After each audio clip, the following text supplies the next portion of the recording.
Peuple d'Afrique, recevez nos salutations. Bassirou Diomaye Faye a téléphoné au président Poutine. Ok, nous avons pris bonne note. Lui-même, il a diffusé l'information. Il a rendu l'information publique. Il a eu un entretien téléphonique avec le président Poutine. Et nous précisons d'emblée, en termes d'information, parce que chacun de nous peut-être peut analyser ça d'une manière générale et peut-être de façon un peu spécifique aussi. Qui est à l'initiative de l'appel téléphonique? C'est Bassirou Diomaye Faye. Pourquoi c'est lui qui est à l'initiative de l'appel téléphonique? Nous allons essayer d'expliquer cela à travers le présent exposé. De quoi les deux présidents ont-ils parler, c'est de quoi le sujet de la discussion. Nous allons aussi en parler. Et est-ce qu'il y a eu d'autres sujets de discussion? Nous allons essayer de découvrir cela aussi. Premièrement, c'est le président Bassirou Diomaye Faye qui est à l'origine de cet appel téléphonique. D'après nos informations, il a cherché réellement à joindre le président Vladimir Poutine. Maintenant, il faudrait voir le contexte. C'est pour tenter une médiation entre la Russie et les pays de l'OTAN? La réponse évidemment c'est non. Son prédécesseur Macky Sall s'était déjà aventuré du côté de la Russie avec un groupe, ils étaient en tout 5 chefs d'État africains et c'était parti en Russie pour demander, ou bien puis chez Zelensky, demander des céréales, transit des céréales ou autres, avec des faux prétextes. En un mot, essayer de mettre fin à cette guerre et autres, comme s'il n'y avait pas de guerre en Afrique. Diomaye Faye, lui, il a téléphoné, ce n'est pas d'assistance.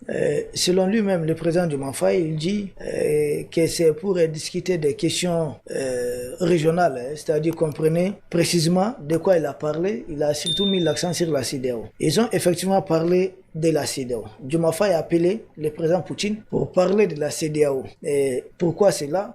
Regardons toujours le contexte. Nous sommes au mois de novembre. Précisément, nous sommes le 24 novembre 2024. C'est-à-dire, dans moins de 2 mois, les pays de l'AES vont acter leur départ définitif de la fameuse CEDEAO. Et depuis ce jour, nous avions dit ici qu'il y a tous ces remue-ménages, il y a tous ces bruits, toutes ces cacophonies que vous entendez dans l'espace AES. Les impérialistes ont activé tous leurs valets pour parvenir à renverser l'un des 3 pouvoirs. Vont-ils réussir? Nous ne croyons même pas. Parce que tant les 3 pouvoirs sont très populaires ici. La meilleure des manières, c'est essayer de casser la popularité des 3 pouvoirs. Vont-ils réussir? Ont-ils les moyens de telles ambitions? La réponse évidemment c'est non. Ils ont activé tous les leviers. Vous avez suivi avec moi comment le Niger a interpellé un agent de la DGSE, comment le Niger a suspendu une ONG, et puis hier d'ailleurs on en a parlé, comment le Niger a décidé de faire un audit du fonds 1,3 million d'euros octroyés par l'ambassadeur de l'Union européenne au Niger à des ONG. Comment au niveau du Burkina, ces 2 derniers mois, le président vient d'échapper à des tentatives de déstabilisation, voire même d'élimination physique. Comment au niveau du Mali, on a vu certains mercenaires politiques en mission effectuer des tournées dans des pays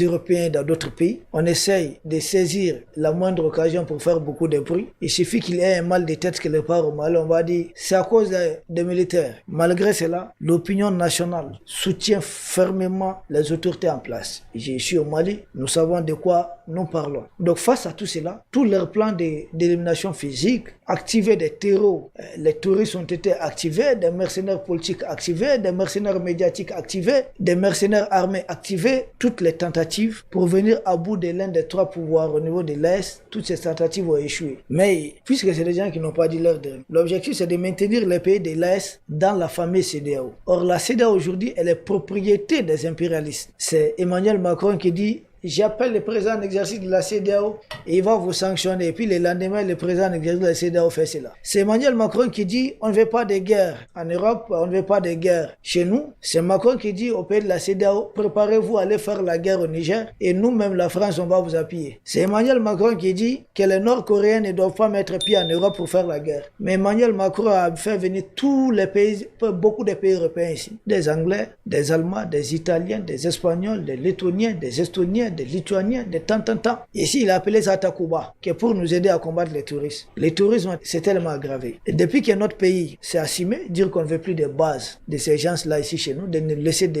nous débrouiller face aux touristes, nous avons commencé à découvrir beaucoup de preuves. Qui sont les réels soutiens des groupes terroristes? Et face à toutes ces difficultés, ils ont compris qu'il faut nous maintenir dans la CEDEAO par tous les moyens. Une façon de nous appauvrir davantage. Ça me fait penser à Âme noire de l'écrivain William Egg-Dibos. On dit quelque part dans les textes les handicaps de la race, excusez-nous, tandis que les sociologues dénombrent joyeusement ces bâtards et ces prostituées, l'âme même de l'homme noir est assombrée par un vaste désespoir. C'est-à-dire, les coups qu'on faisait aux femmes africaines, afro-américaine pour avoir certains enfants. On envoie des sociologues pour dire voici les femmes noires sont les femmes qui trompent le plus leur mari. Au lieu de dire que la femme noire est la femme africaine est celle qui était à l'époque la plus malmenée, la plus violée, la plus abusée. On ne dit pas cela. C'est la même chose. Voici les pays les plus pauvres d'Afrique. Le Niger, le Burkina, le Mali, la Somalie et autres. On leur dit les pays les plus volés, les plus pillés en Afrique. C'est ça. Ce sont les pays les plus volés, les plus pillés en Afrique. Ayant échoué dans tout cela. Bassirou Diomaye Faye dit que la CEDEAO c'est une grande famille et qu'en réalité nous devons rester ensemble dans la famille et autres. Nous avons dit quel genre de famille ça? Une famille entre les mains de Macron, une famille entre les mains de Joe Biden, une famille où on doit se battre entre des pauvres artificiels. On a décidé de quitter. On nous avait dit si vous quittez, le ciel va vous tomber sur la tête. Maintenant, les derniers sommets de la CEDEAO avaient mandaté Diomaye Faye avec le président du Togo, Faure Gnassingbé, qui est venu tellement tenir des contre-vérités ici au Burkina, lui qui garde Damimba là-bas, qui refuse pour le moment de transférer Damimba. Ils ne peuvent plus mettre pied ici. Ambalo s'était même proposé à aller au Burkina Faso. Face à tout cela, face à tout cet échec, Diomaye Faye lui-même, depuis qu'il est venu et qu'on l'a tiré des oreilles ici, Diomaye Faye, moi je vous ai dit, mêlez-vous, occupez-vous des problèmes du Sénégal. Vous avez été plébiscité aux élections législatives, bravo, occupez-vous des affaires du Sénégal. Mais dire que vous allez vous occuper de nos affaires à nous, non, on va rester dans la CEDEAO au nom de quoi? Qui vous donne ces mandats d'ailleurs? Il a appelé Poutine, le président Poutine, c'est une ingérence. Mais on comprend parce qu'on dit qu'il est le fameux médiateur. Puisqu'il ne peut pas venir. Son émissaire, M. Ablaye Bathily, qui a échoué lamentablement, il faut aller dans aucun pays de l'AES. Qu'est-ce qu'il faudrait faire? Bassirou Diomaye Faye, il appelle le président Poutine. Il dit à Poutine de tout faire pour que les pays de l'AES ne quittent pas la CEDEAO. Tiens, Diomaye Faye, vous nous insultez. Vous nous insultez. Nous, on ne se mêle pas des affaires du Sénégal en tant que tel. Mais ça, c'est une insulte. Occupez-vous des affaires du Sénégal. Les gens vous ont élu sur un programme, allez-y, mettez ça en œuvre. Vous avez maintenant l'Assemblée nationale, allez-y. Mais laissez-nous aussi nous occuper des affaires de l'Est là. C'est quoi le problème? Est-ce que nous on a besoin d'appeler qui Poutine ou bien Macron pour dire au Sénégal de se comporter comme ça? Pourquoi Diomaye Faye s'ingère dans nos affaires jusqu'à ce moment? Parce que formule d'introduction, ils ont passé en revue les affaires, les liens d'amitié entre le Sénégal et la Russie. On dit c'est bien. Mais aller appeler Poutine, dire qu'il faudrait parler au pays de l'Est. D'abord nous lui disons que Poutine n'est pas notre papa. Si ils ont pour papa Emmanuel Macron ou Joe Biden, Poutine n'est pas notre papa. Non.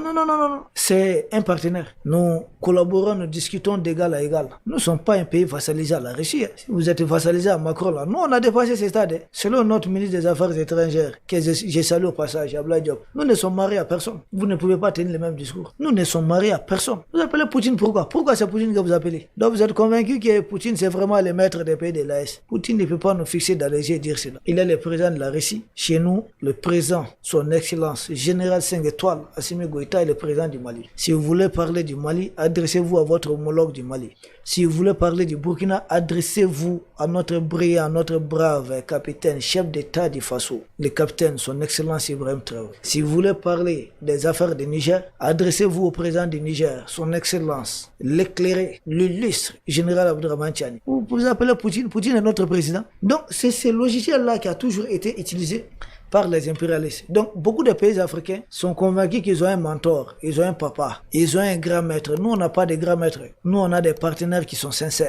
Poutine est un partenaire sincère. Non, certains vont me dire, non, il s'est adressé à Poutine si Poutine aussi peut être médiateur. Depuis quand un médiateur aussi nomme un autre médiateur? Diomaye Faye, c'est toi qui as été nommé médiateur? Oui. Donc, c'est toi. Mais moi, j'avais dit à l'époque à Diomaye Faye de ne pas accepter que vous allez tirer la honte sur vous. Parce que quand vous allez échouer, on va dire c'est un échec. Pourquoi vous acceptez? Vous n'étiez pas là quand ces gens-là faisaient tous ces mal. Vous n'étiez pas là. Vous étiez encore dans la rue. Quand la famille CEDEAO nous faisait la guerre économique, la guerre commerciale. Mais vous n'étiez pas là. Sonko était même en prison. Les mêmes qui avaient mis Sonko en prison là, ce sont les mêmes qui étaient en train de nous combattre ici. Et vous sortez de la prison, au lieu qu'entre nous opprimés, on parle la même voix. Non, vous allez vous allier aux oppresseurs et vous nous dites de rester dans la famille dirigée par les oppresseurs. Mais Diomaye Faye, c'est quel comportement ça? Vous pensez qu'en réalité nous sommes tombés de la dernière pluie? Ça marche pas avec nous. On n'est pas d'accord. Allez, occupez-vous des affaires du Sénégal. Si vous voulez, occupez-vous des affaires de la famille CEDEAO. Moi, je ne vous connais même pas présent en exercice de la CEDEAO. Je ne vois même pas pourquoi vous faites cela. Comme le dit à Bambara, là, nous on ne comprend pas. Et pourquoi vous culbutez comme ça là? C'est quoi votre problème? Vous n'êtes pas responsable de la situation. Quand vous êtes arrivé à trouver que les pays de l'Est et les fameux pays de la CEDEAO manipulés par les impérialistes. Quand je parle des pays de la CEDEAO, je parle des dirigeants. Leurs peuples là, les peuples ne sont pas d'accord avec eux. S'ils ont hésité à agresser le Niger militairement, mais beaucoup de militaires ont dit ça dans les coulisses, ils savent que s'ils avaient tenté cela. Mais des militaires de l'Est parlent avec leurs homologues, leurs frères. Et j'ai tout entendu que les militaires en Afrique ne vont plus s'entretuer à cause des mercenaires politiques. Les mercenaires politiques, ils croient à cela ou bien qu'ils se détrompent. Les militaires en Afrique ont dépassé ces stades il y a longtemps. Les militaires ne vont jamais. Même quand ils ont essayé d'activer, certains mercenaires politiques étaient convaincus, on va avoir une partie de l'armée avec nous. Non, les militaires vous ont compris. Ça fait longtemps. Les militaires vous ont compris. Les gens ne tombent pas dans les pièges. Donc nous ici, vous nous avez appelé des pays de coup d'État. Nous, on a dit Dieu merci. Coup d'État pro-Afrique. Coup d'État pro-souveraineté Afrique. Cela vaut mieux que coup d'État pro-impérialiste. Cela vaut mieux que coup d'État pro-vassalisation de l'Afrique. C'est de cela qu'il est question. J'ai vu un de vos trolls là dire que non, Mamadi Doumbia, c'est lui le vrai panafricain. Nous, on a dit effectivement. Mamadi Doumbia, les légionnaires de la France, lui, c'est le vrai panafricain. Mamadi Doumbia, l'époux de cette dame officier de la gendarmerie macronienne, c'est lui le vrai panafricain. Mamadi Doumbia qui autorise l'implantation des bases militaires impérialistes, ce que Sékou Touré n'a jamais fait. Sékou Touré s'est remis dans sa tombe, que c'est lui le vrai panafricain. Allez-y, c'est panafricain dans votre formule. Panafricain entre les mains des Occidentaux. Non, nous sommes une famille. Une famille entre les mains de qui? Qui dirige cette famille à distance? Qui manipule cette famille? C'est ça la vraie question qu'il faudrait mettre sur la table. Nous sommes une famille, d'accord, mais nous sommes une famille entre les mains de qui? Nous sommes une famille et nous travaillons pour l'intérêt de nos enfants. Nous sommes une famille qui travaille pour les intérêts des enfants de Macron. Nous sommes une famille qui accepte d'être représentée sur des listes. On nous présente comme des pays pauvres. Or, nous sommes des pays naturellement les plus riches au monde. Nous sommes une famille. C'est quoi le panafricanisme? Parler d'une même voix, permettre à un seul gibier de nous avaler tous ensemble. C'est ça? De nous mettre tous dans un même panier pour nous vendre comme ça. Non, non, non. Les pays de l'Est, c'est de la liberté, c'est de la souveraineté. Et nous avons vu certains, oui, vous avez pris votre souveraineté et puis vous avez déjà développé. Vous avez vu quel pays au monde qui s'est développé en 4 ans?